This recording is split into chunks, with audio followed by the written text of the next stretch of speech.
시간 이야기 오심을 환영합니다. 저는 유재입니다. 저는 앞으로 뒤태입니다. 네, 안녕하세요. 고석권입니다. 예, 반갑습니다.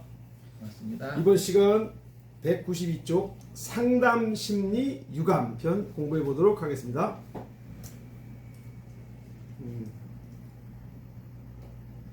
당신의 열정을 따르고 열심히 노력하라. 그리고 절대 다른 누군가가 당신의 가능성에 한계를 정하도록 두지 마라. 도노번 베일리. 어느 원시 부족은 마음이 아픈 부족원이 있으면 친구들이 매일 번갈아 방문하여 함께 노닥거리다 온다고 한다. 그러면 아픈 마음이 깔끔하게 치유가 된다고 한다. 문명사회는 어떤가? 마음이 아픈 사람을 광인으로 만들어 정신병원에 강제로 입원시키지 않는가? 온갖 정신병 전문가들과 첨단 장비로 치유하는 현대 정신의학은 얼마나 효과가 있는가? 원시 부족들이 하는 방법으로 하면 너무나 쉬운데, 그래서 현대의학을 풍자하는 말 중에 이런 말이 있지 않는가? 수술은 성공리에 끝났으나 환자는 사망했습니다. 그래서 나는 근래에 요원의 불길처럼 번지는 상담 심리에 대해 유감이다. 어느 날 인문학 강의에 오시는 분이 초등학교에 다니는 아들 때문에 걱정을 하셨다. 학교에서 우리 아이가 과잉 행동 장애라고 해요. 어떻게 하면 좋아요? 나는 그 아이를 대안학교인 시옷 어린이 학교에 보내보기를 권했다. 그 아이는 지금 시옷 어린이 학교에서 신나게 학교 생활을 하고 있다. 우리의 제도 교육은 다양한 아이들을 받아들일 힘이 없다. 그 책임을 학생과 부모에게 전가하기 위해 온갖 과학적 자료를 제시한다. 학교를 바꾸면 간단하게 해결되는 것을, 학교를 바꿀 능력이 없으니까 그런 꼼수를 쓰는 것이다. 그런 아이들을 위한 상담 기법들은 얼마나 발달해 있는가. 좋은 학교에서 신나게 공부하고 뛰어놀면 간단하게 해결되는 것을 온갖 전문적인 용어로 포장하여 아이를 훈육시켜야 된다. 그렇게 하여 학교에 어느 정도 적응하는 아이들은 있을 것이다. 하지만 그렇게 아이들을 학교에 순응하게 한다고 해서 교육적으로 성공했다고 할 수 있겠는가? 교육이란 한 인간의 잠재력을 꽃피워가는 것이지 어떤 틀에 맞춰가는 것이 아니지 않는가? 얼마 전에 한 젊은 수강생이 한탄을 했다. 시어머님이 남편 팬티까지 팔아줘요. 시어머님 때문에 힘들어요. 어떻게 하면 좋죠? 나는 다음과 같이 조언해 주었다. 시어머님을 복지관에 보내드리셔요. 무언가 신나는 일을 하게 하셔요. 한 달여 후 그 여인이 생글생글 웃는다. 복지관에서 한 할아버지를 만났어요. 전혀 우리 일에 상관하지 않아요. 우리에게 뭔가 신나는 일이 중요하다. 사는 게 재미가 없으니까 온갖 변명거리를 찾는다. 내 삶의 한 복판에 내리는 바다의 황혼, 포도알 같은 물결, 하늘의 고독, 내가 날 가득 채우며 흘러넘친다. 온 바다 온 하늘. 바다는 단단한 해안에게 속삭인다. 모든 일이 잘 이루어질 거야. 파블라 네루다. 희망에 바치는 손과 부분. 우리 안에서 신명을 찾자. 세상 걱정일랑 하지 말자. 삼라만상은 늘 우리 귀에 속삭인다. 모든 일이 잘 이루어질 거야. 모든 일이 잘 될 거야. 잘 될 겁니다. 모든 일이 잘 될 겁니다. 상담 심리 요즘에 너무 유행하고 있죠. 예, 엄청나죠.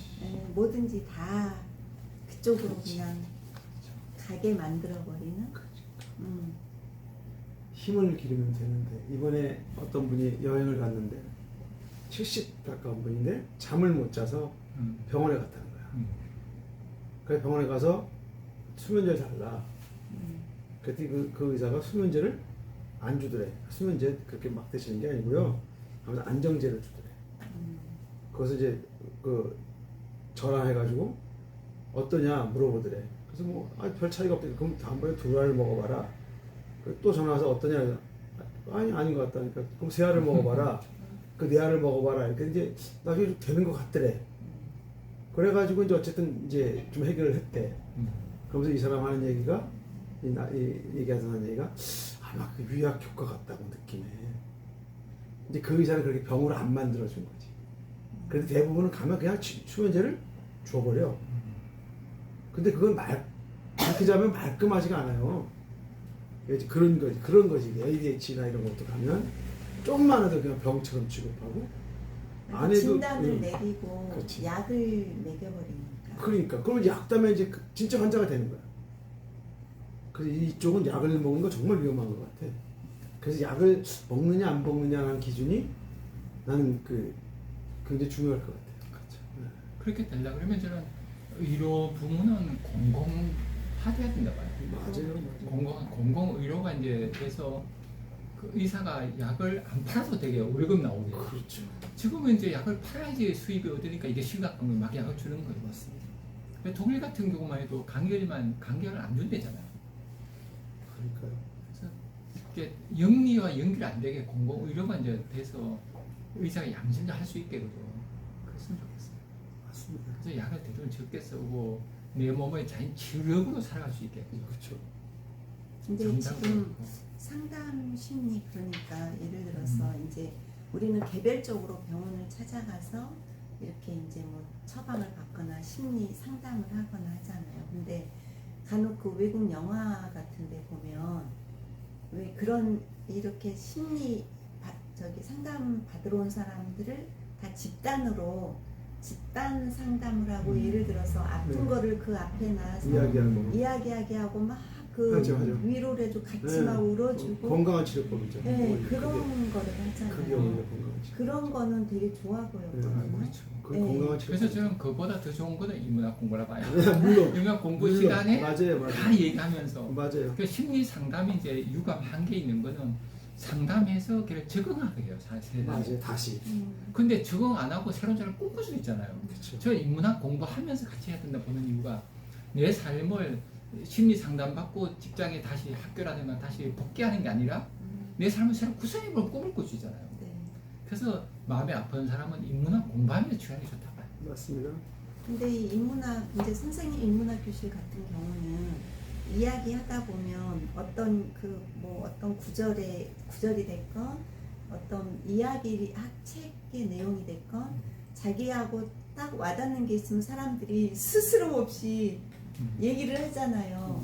자기의 어떤 어려움이나 또 자기 체험했던 거 얘기하면 이제 그게 어떻게 보면 시작이죠. 치료가 된다는 거죠. 제대로 되죠.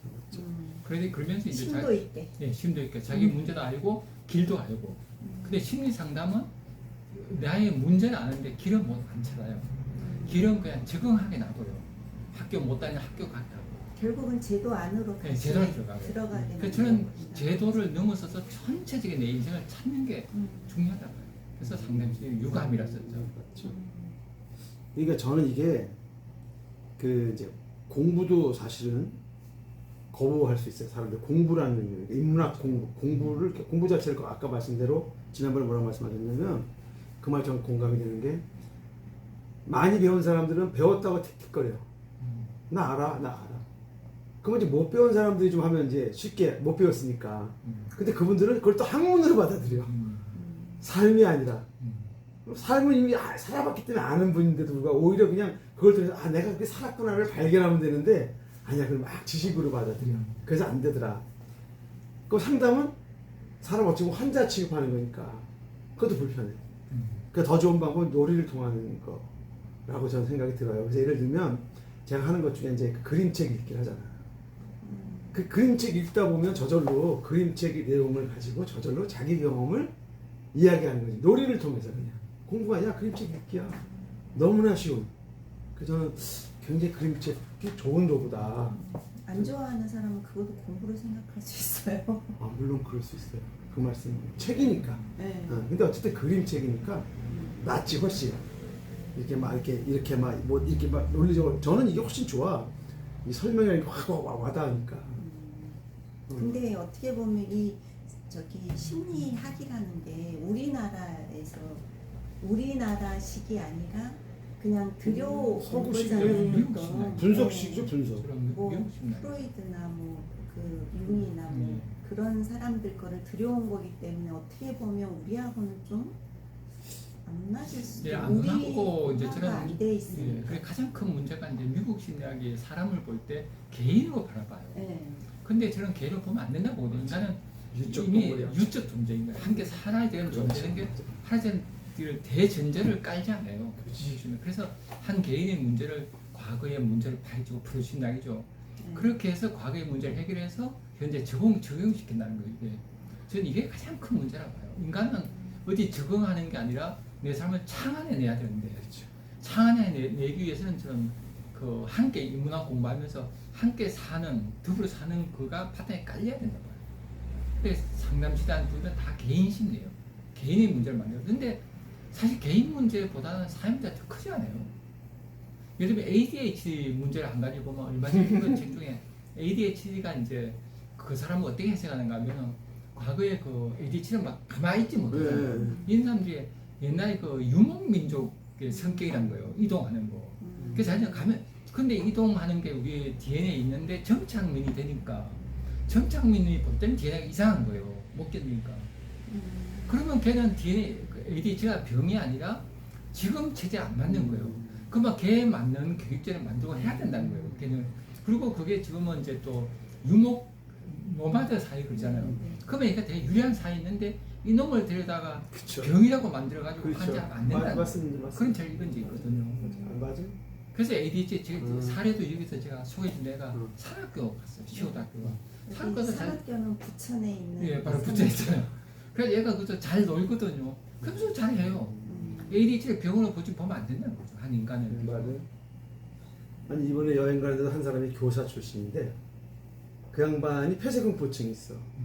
왜 그런가 하고 들어봤더니 이 양반이 이제 그런 ADHD 같은 거야. 들어보니 왜냐면 또 같이 있으면 못 움직이기 가까운 거야. 그러니까 공항에서도 걔는 혼자 가만히 못 있어. 계속 공간을 돌아. 그래도 비행기를 타고 그러니까 참 그 시간이 그래서 몇 시간 이상 가는 건 못 타요. 그러니까 2시간 넘어가는 비행기를 못 타. 그래서 그거 하려고 수면제를 달라고 그랬던 거야. 아무튼 그렇더라고. 그래서 이제 그렇게 다 그런 걸 병으로 취급하고 말씀대로 우리 그것도 필요한 사실 유전 요인인데 존재하기 위한 그게 이제 병으로. 근데 그걸 자꾸 좁히는 것 같아요. 더. 세분화 막. 시키잖아요. 세분화 더 시키고 적응시키는 거죠. 맞아요.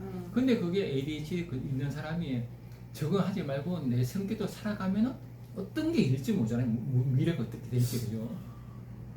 근데 적응한다는 것도 그것도 어떻게 보면 그 사람한테는 너무나 힘든 일이잖아요. 그죠. 고역이죠.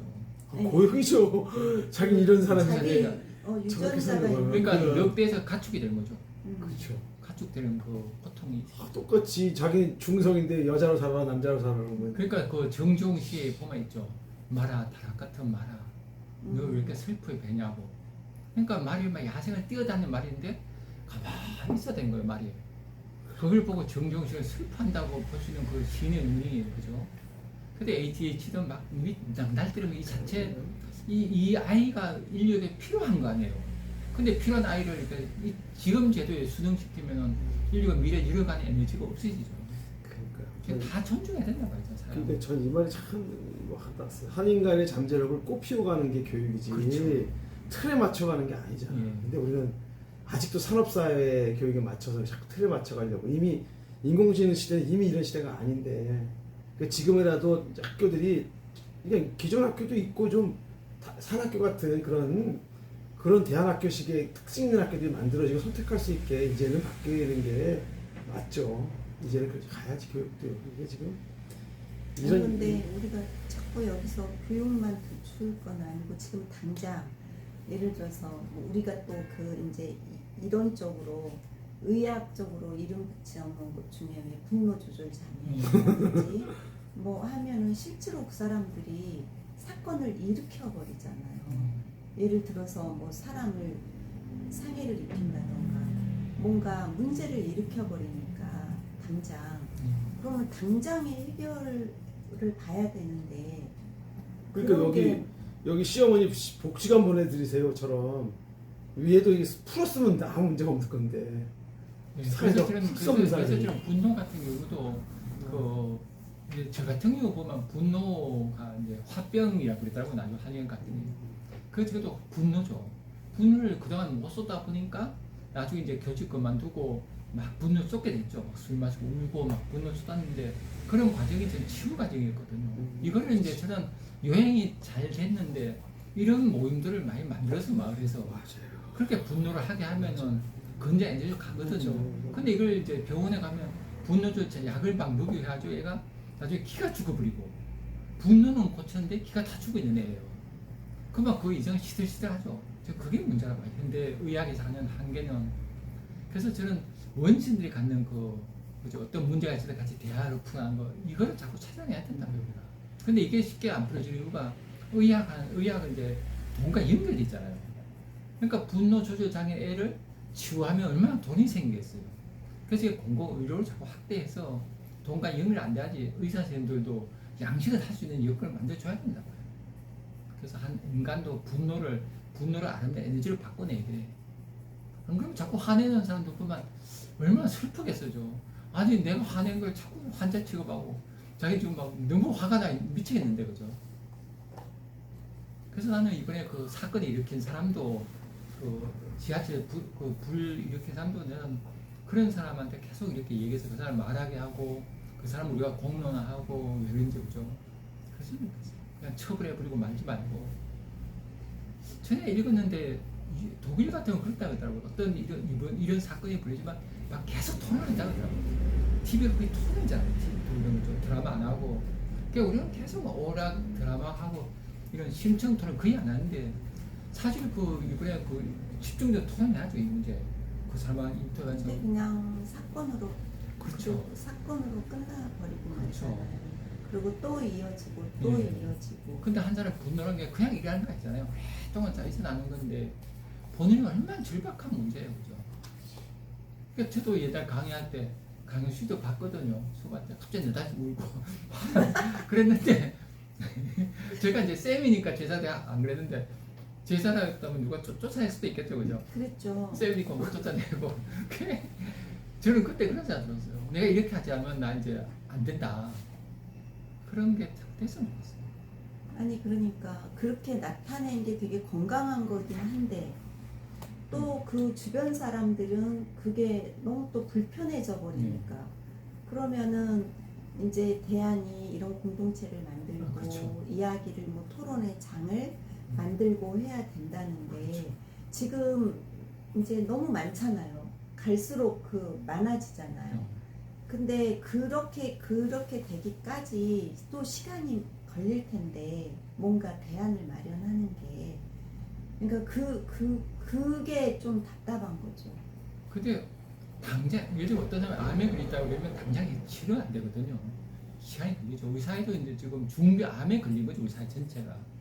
그 당장 해결 안 된다 봐요. 그래서 이제 단기적 처방은 아까 했듯이 뭐 분노할 때 병원에서 치료하겠죠. 그래 장기적으로 어떤 이런 걸 만들어내야 되죠. 그리고 가장 중요한 건 복지부터 해야 된다 봐요. 복지에서 이제 부모님들이 애를 대학 안 보도 되는 거 같다. 확고히 사회의 문화를 잘 잡아야 된다 봐요. 그래서 애가 그냥 화내면 화내게 놔두고 그런 분위기부터 잡아야 되겠죠.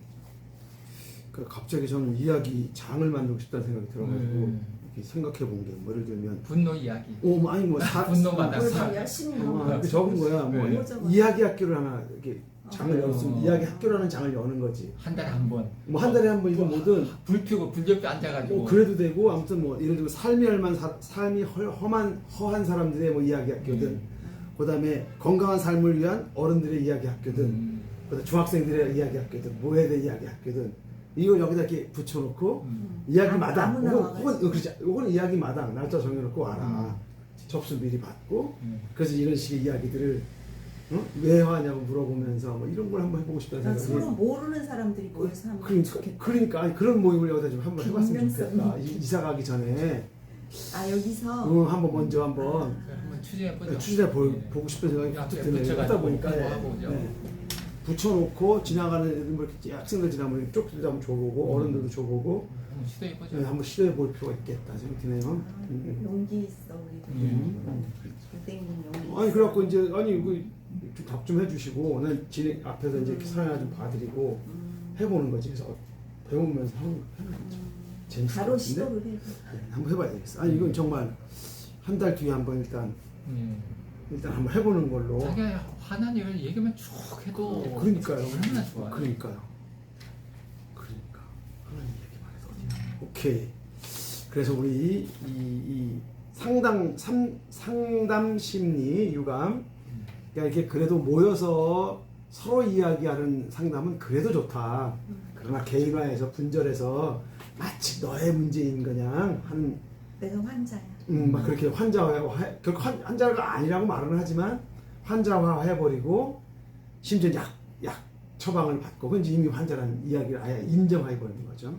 그런 것에 대한 그 유감스럽다 좀 그러지 않았으면 좋겠고 정말 이 원시부족처럼 마음이 아픈 사람이 있으면 이야기 와서 들어주고 수다를 떠는 이런 학교를 한번 해보자 라고 하면서 상담 심리 유감은 여기까지 하도록 하겠습니다. 잘 감사합니다. 배웠으면 좋겠네. 해보겠습니다. 이야기 학교 열어보겠습니다.